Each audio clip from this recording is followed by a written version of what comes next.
Las dificultades del equilibrio y de la marcha constituyen un gran problema para los ancianos y sus cuidadores. Estas personas están particularmente propensas a caerse y lesionarse, lo que puede ocasionar estancias hospitalarias prolongadas e internamiento en asilos. Existen muchas regiones diferentes del sistema nervioso central y periférico que controlan la marcha y el equilibrio. En el tronco del encéfalo hay ciertas regiones que se comunican con generadores de patrones en la médula espinal. Estos generadores de patrones en la médula espinal son circuitos neurales que generan un control motor periódico para la locomoción. Es gracias a esta comunicación entre el tronco del encéfalo y los generadores de patrones en la médula espinal que la marcha puede modificarse según sea necesario. Hay también otras áreas del sistema nervioso que participan en el control postural y en el equilibrio. Estas incluyen el sistema visual, el sistema vestibular, el cerebelo y los receptores de propiocepción. Cuando se explora a un paciente con un trastorno de la marcha o del equilibrio, hay varias características importantes que se deben valorar durante la revisión de la marcha. Además, es importante poner mucha atención a otros posibles signos neurológicos en el resto de la exploración neurológica. Esto puede proporcionar indicios con respecto al diagnóstico final. Algunas de estas manifestaciones se resaltarán en los videos que acompañan a este capítulo.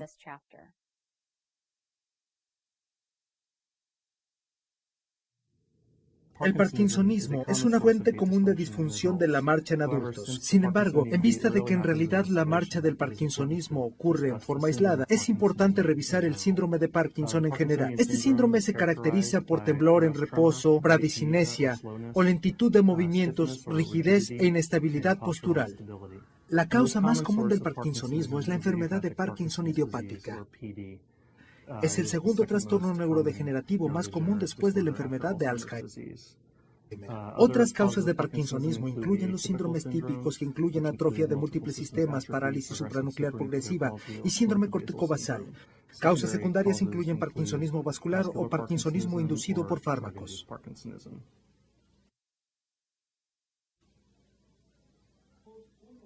El temblor de la enfermedad de Parkinson es en forma típica simétrico y es más evidente en reposo. Tiene una frecuencia baja de alrededor de 4 a 6 Hz y se caracteriza por movimientos en cuenta de monedas o de pronación-supinación.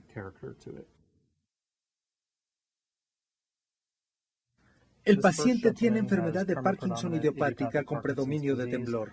Observamos que el temblor es asimétrico con temblor en la mano derecha en reposo. Casi no tiene temblor en el lado izquierdo y también presenta movimientos tortuosos del hombro derecho, de forma que probablemente sufra rigidez en el lado derecho, que es lo más sintomático. Puede observarse el movimiento en cuenta de monedas. El paciente tiene enfermedad de Parkinson idiopática y también tiene temblor asimétrico en reposo, con el movimiento típico en cuenta de monedas o pronación supinación. Es más prominente en reposo y hay temblor en el lado izquierdo. Se atenúa cuando se sostiene en las manos a causa del temblor postural. Puede calificarse con 2 o 3 en la UPDRS y el temblor disminuye un poco más al realizar movimientos entre la nariz y un dedo. El paciente tiene una forma genética de enfermedad de Parkinson idiopática y tiene un temblor grave que podría calificarse con 4 en la escala UPDRS. La lentitud o bradicinesia de la enfermedad de Parkinson puede manifestarse en varias formas. Los pacientes por lo común describen una pérdida de destreza manual al ejecutar varias actividades, en especial actividades motoras finas, y también afirman que les toma mucho más tiempo realizar actividades cotidianas como vestirse, ocuparse de su higiene personal o comer. La escritura se hace más pequeña, lo que se conoce como micrografía, y el habla adquiere un tono más bajo y es más monótona, lo que se conoce como hipofonía. En la exploración neurológica se pueden observar varios aspectos de la bradicinesia. Hay una pérdida general de los movimientos espontáneos, lo que incluye los ademanes de las manos o habla lenta o movimientos inconscientes, como por ejemplo el acomodarse en la silla, los cuales están muy afectados en la enfermedad de Parkinson. Como se mencionó, además de la micrografía y la hipofonía, también se observa disminución de la expresión facial o hipomimia, que se manifiesta como disminución en los movimientos de parpadeo o una pérdida general de las expresiones faciales sutiles.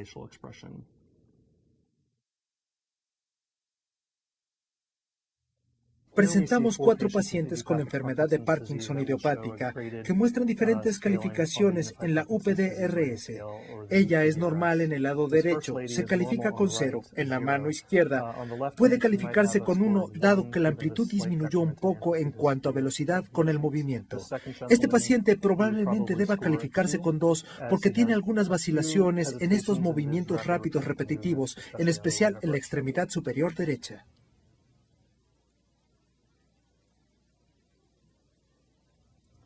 Ella tiene una bradicinesia mucho más significativa. Observamos las vacilaciones frecuentes cuando resultan movimientos repetitivos con disminución en la amplitud y disminución en la velocidad. El último paciente no puede realizar prácticamente ninguna actividad, por lo que tal vez se deba calificar con 4 en la escala de UPDRS.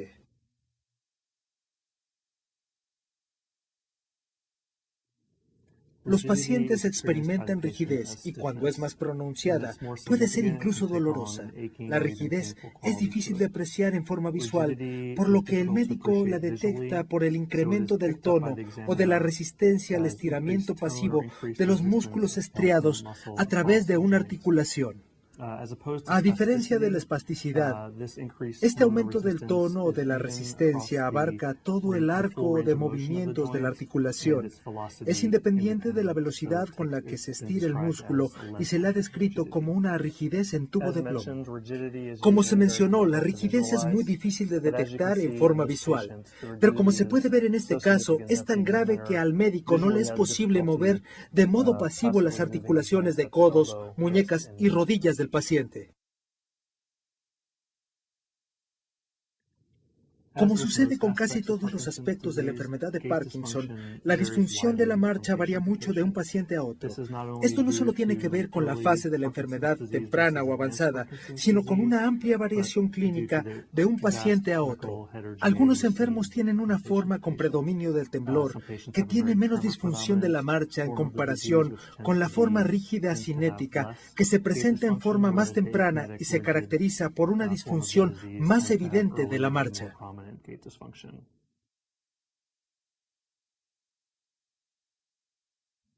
En la enfermedad de Parkinson idiopática, temprana o leve, la disfunción de la marcha o la inestabilidad postural no suelen ser una causa importante de incapacidad en estos pacientes.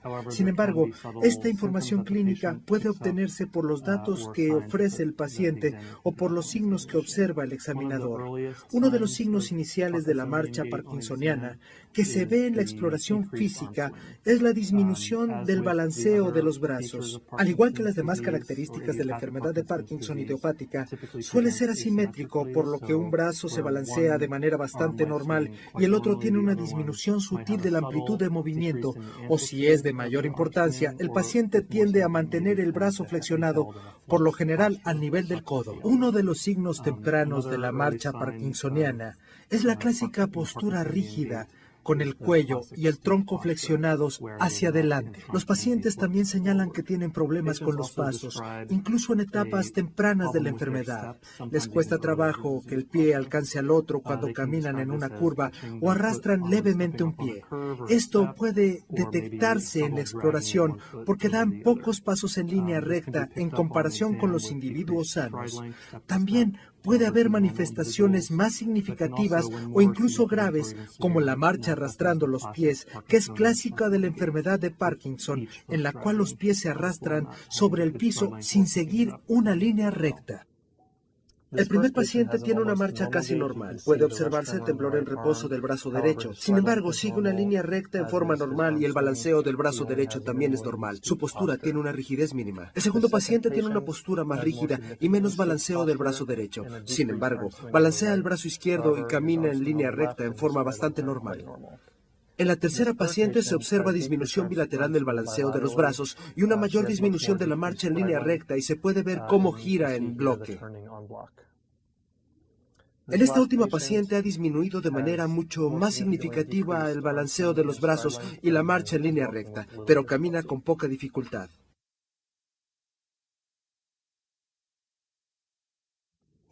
A medida que progresa la enfermedad de Parkinson a sus etapas moderada o avanzada, la inestabilidad postural clásica se convierte en una fuente muy importante de incapacidad. La inestabilidad postural puede manifestarse de varias formas. Cuando se combina con la disfunción de los pasos o la marcha arrastrando los pies, puede llevar a una marcha festinante. La marcha festinante se caracteriza por pasos cortos y rápidos. Disminuyen los pasos y el paciente empieza a perder el equilibrio. La porción superior del cuerpo continúa desplazándose hacia adelante y los pies se aceleran, tratando de alcanzar al cuerpo. En algunos pacientes es tan grave que tienen que sujetarse de una puerta o de algo más. Cuando la inestabilidad postural se torna más grave, se pierde la totalidad de los reflejos posturales, por lo que cualquier percance puede ocasionar una caída. En la exploración, esto se valora al empujar al paciente hacia atrás. Un resultado anormal de la prueba es cuando el paciente necesita dar 2 o 3 pasos antes de recuperar el equilibrio. Esto constituye una forma leve de retropulsión. Si esta es más significativa, la persona tiene que dar más pasos. Y si ha perdido los reflejos posturales, tal vez no pueda dar ningún paso reflejo y necesite apoyo.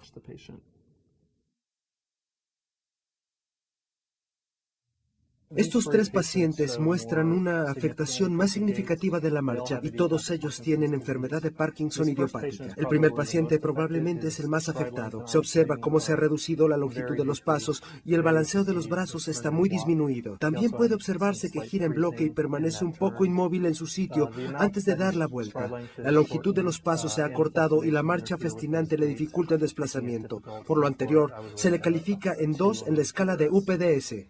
El segundo paciente se observa que ha disminuido la longitud de los pasos y hay cierta distonía del cuello, lo que dificulta aún más la marcha.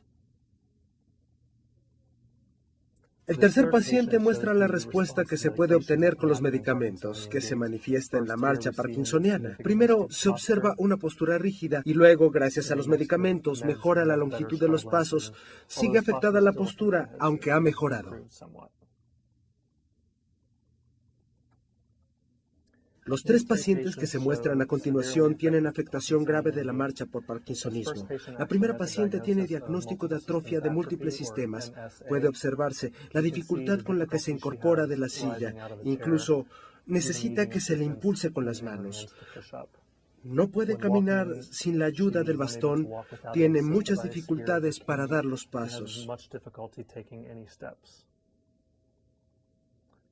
En el pasillo pudo hacerlo un poco mejor. Sin embargo, tiene acortamiento de los pasos y la distonía del tronco es grave e inclina el torso a la derecha, lo que puede describirse como síndrome de Pierce, que se observa con frecuencia en la atrofia de múltiples sistemas y que es la causa del trastorno tan grave de la marcha. El segundo paciente tiene enfermedad de Parkinson idiopática, ha suspendido los medicamentos y se observa que necesita asistencia completa para sostenerse de pie y no es capaz de dar ni siquiera 1 o 2 pasos. La última paciente muestra la inestabilidad postural que se observa en algunos pacientes con enfermedad de Parkinson. Cuando se le empuja para valorar el equilibrio, se observa la ausencia total de respuesta postural y es necesario que la sujete el explorador.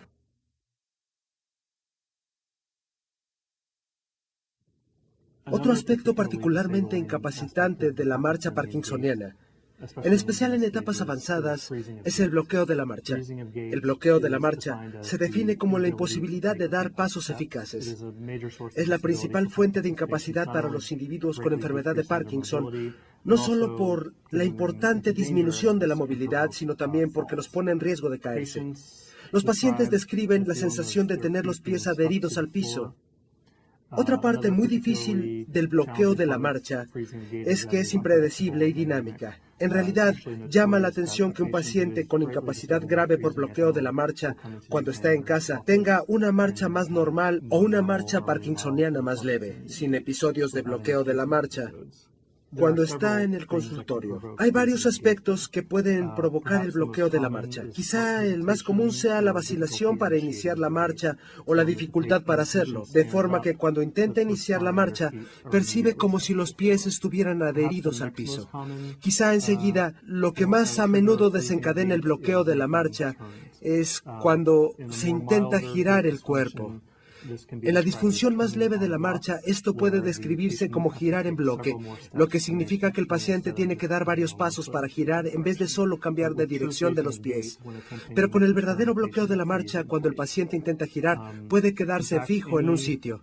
De hecho, cualquier forma de estímulo visual o auditivo puede provocar episodios de bloqueo. Se cree que esto se debe a que cualquier estímulo puede hacer que el paciente se distraiga de la marcha y provocar un episodio de bloqueo. A continuación se muestra un paciente que no toma medicamentos y que tiene dificultades significativas para cruzar el marco de la puerta. De hecho, es probable que el médico sea otro estímulo que le dificulta aún más caminar. Y también muestra cierto bloqueo de la marcha y marcha festinante. Con el efecto de los medicamentos, no tiene dificultades para cruzar el marco de la puerta. Este segundo paciente tiene parkinsonismo típico, posiblemente con parálisis supranuclear progresiva. Y aquí se observa la dificultad con la que inicia la marcha, lo que se conoce como vacilación para iniciar la marcha o imposibilidad para iniciar la marcha. En este pasillo tiene poco o ningún bloqueo. Sin embargo, cuando gira se observa el bloqueo de la marcha. El bloqueo de la marcha es muy difícil de detectar en un pasillo amplio, por lo que si se crea un laberinto como este, se puede provocar bloqueo porque se obliga al paciente a dar muchos giros en un espacio reducido. Se observa cómo los espacios reducidos y los giros frecuentemente provocan el bloqueo casi continuo de la marcha.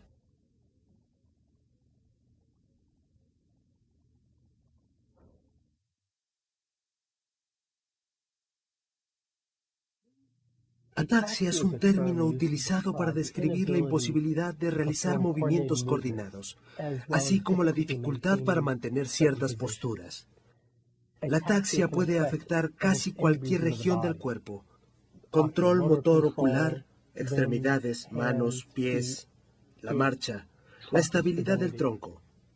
La causa subyacente de la ataxia es resultado de la alteración de la comunicación entre ciertas áreas del sistema nervioso encargadas de responder a la coordinación del movimiento.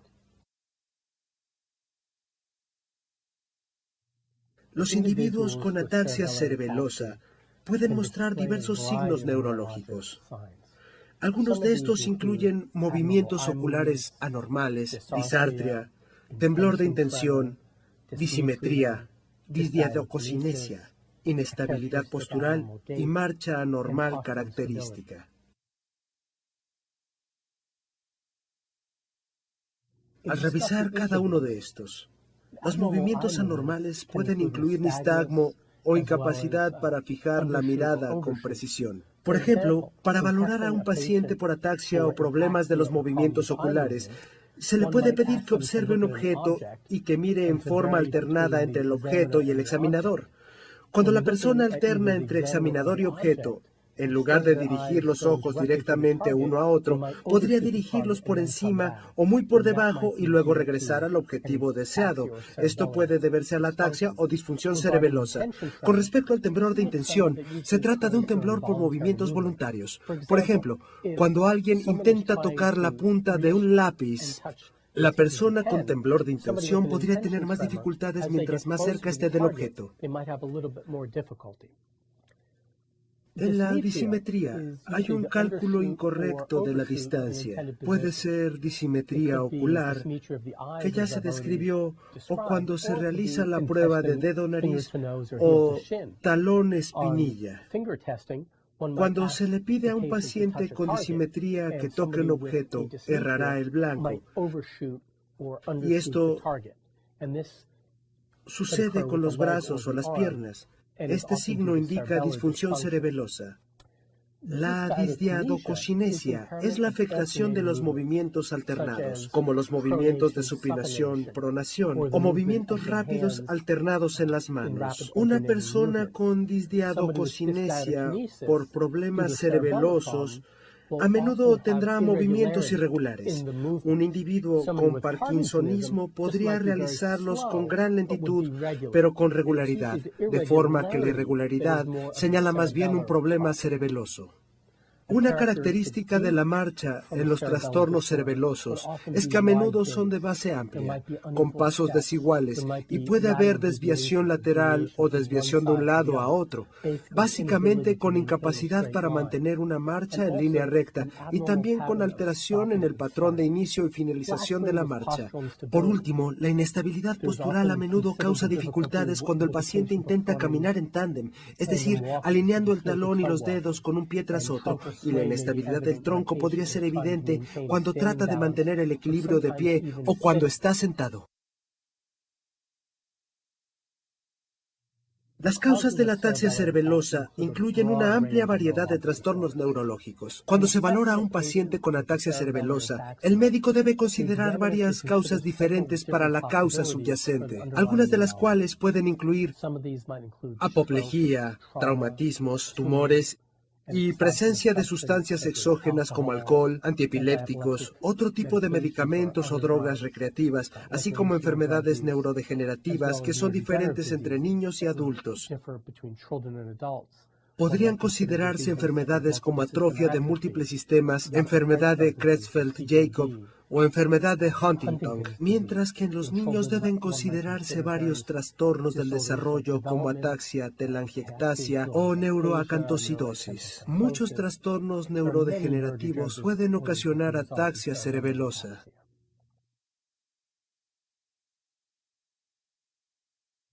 El video muestra a una paciente zurda con ataxia de la línea media y ataxia asimétrica de las extremidades por una enfermedad autoinmunitaria, específicamente enfermedad por anticuerpos contra GAD65. En la prueba de dedo-nariz se observa que tiene ataxia muy leve en el brazo izquierdo. Obsérvese que al final del movimiento de dedo a nariz, cuando intenta tocar el dedo del examinador, tiene dificultad para tocar con precisión el objetivo, realizando movimientos erráticos. Este es un signo sutil de ataxia que se denomina dismetría. Para detectar dismetría es importante pedir al paciente que trate de extender por completo el brazo. Si el examinador no lo realiza de esta forma, podría pasar por alto las formas más sutiles de dismetría.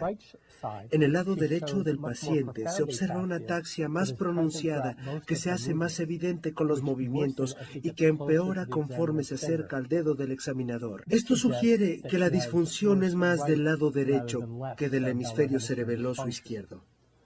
De la misma forma, en la prueba de talón-espinilla se desempeña mucho mejor. De hecho, la prueba es relativamente normal en el lado izquierdo, pero se observan datos de ataxia grave o dismetría en el lado derecho, pues apenas puede realizar la actividad. Al revisar la marcha, se observa que esta es de base muy amplia, con dificultad para girar y mantener el equilibrio en posición erecta cuando está de pie o caminando. Ya sea caminando o de pie, no puede mantener la postura erecta cuando intenta apoyarse sobre los pies juntos, ni siquiera con los ojos abiertos. La disfunción en la marcha sugiere que tiene un problema de la vermis cerebelosa, la cual es una estructura de la línea media del cerebelo. Su problema con la dismetría sugiere que tiene un problema en los hemisferios cerebelosos o en la porción lateral del cerebelo.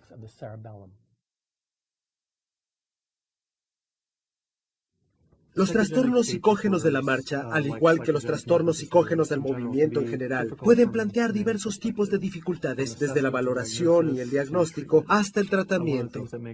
Uno de los aspectos que hace difícil el diagnóstico de trastornos psicógenos de la marcha es que con frecuencia no se encuentra el diagnóstico psiquiátrico. También, aunque la disfunción de la marcha se denomina psicógeno, no siempre hay una fuente de estrés, ya sea consciente o subconsciente, que provoque estos problemas en la marcha.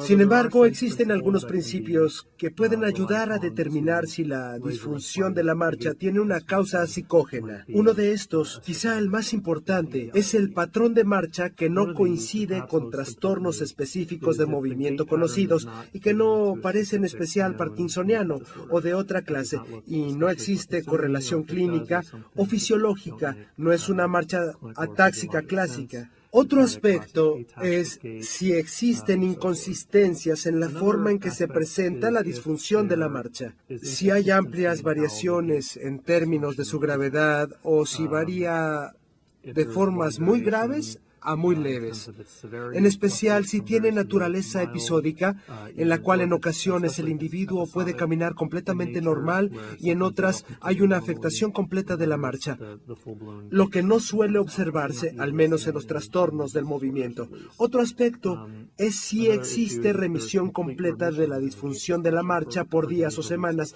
lo que también es común en los trastornos psicógenos del movimiento.